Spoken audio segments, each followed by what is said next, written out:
पाणी उतरलं, लोटांगण घातलं, माझं दर्शन घेतलं, उड्या मारतंय, आनंद व्यक्त करतंय. काय करावं? विचलित सीतामातेचा सगळा विचार बदललाय. काय करावं काय नाही अशी जानकीच्या अवस्था. श्रीराम कथा अनुवादक धन्य धन्य श्रीराम भक्त माझे भाग्य हनुमंत आला सुता सुधरत कैवारी. बघा नाताने कथा वळवून सीतेकडे नेली पुन्हा. धन्य धन्य हा भाग्यवंत श्रीराम भक्त. 100% म्हणजे विश्वास ठेवला पाहिजे बरं का. अविश्वासी त्याशी बोध कैसा अनुभव पाहिजे शोधून विश्वास ठेवलाच पाहिजे. का तर निवळ भजन म्हणून बरं का.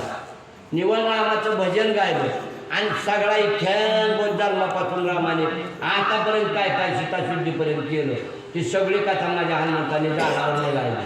म्हणून विश्वास ठेवला करते वर्णन करतात. धन्य धन्य हनुमंत रामभक्त असं वर्णन हनुमंताचं. मिथ्या मनोरे हनुमंताच्या मनोरे ते सत्यवार्ता याची अपूर्वतांना पुजवाता यापासी. मग आता ह्याला खरं मानू म्हणजे हे रामभक्त आहे हे मान्य झालं. पण ह्याला तरी सुद्धा अजून थोडंसं चकबकल होती मातीची. ह्याला म्हणजे पूर्वव्रतात आपण आई थोडासा विचारूच म्हणजे नेमकं याचा आई कोण बाप कोण कुठल्या गावावर आला तुला कोणी लावलं काय भानगड आहे विचारणा केलीच पाहिजे ना.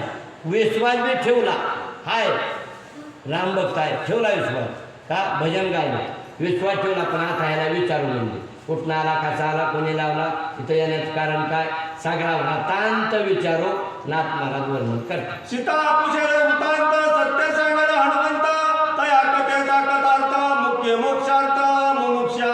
बघा सीता विचारेल हनुमंता कथेचा अर्थ म्हणजे त्याची सगळी कथा विचारणार. हनुमंताला सगळं बाबा आता तुझ्यावर विश्वास ठेवला तुला रामभक्ताची पदवी बी तिनं देऊन टाकली. पण आता नेमकं कुठल्या गाडीने आला कुठं कुठं मुक्काम झालं काय काय केलं विचारायला पाहिजे.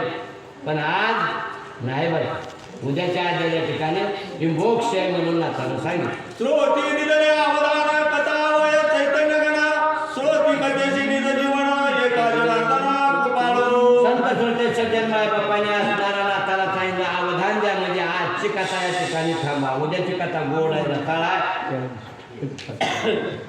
तुम्ही अवश्य या.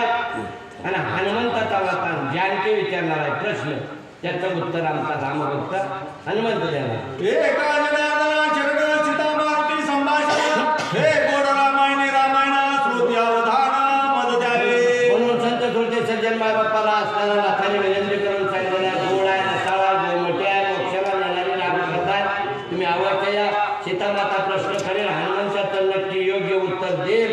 पण काय आला तर उद्याचा 12 वाजता चांगले रसाळ गोमटी कथा आहे. म्हणून त्या नाथाने विनंती करून स्वतःला सांगितलं अवश्य या. रामकथा श्रवण करा. आजच्या आज्ञा संपवते. स्वस्ती श्री भावार्थ रामायण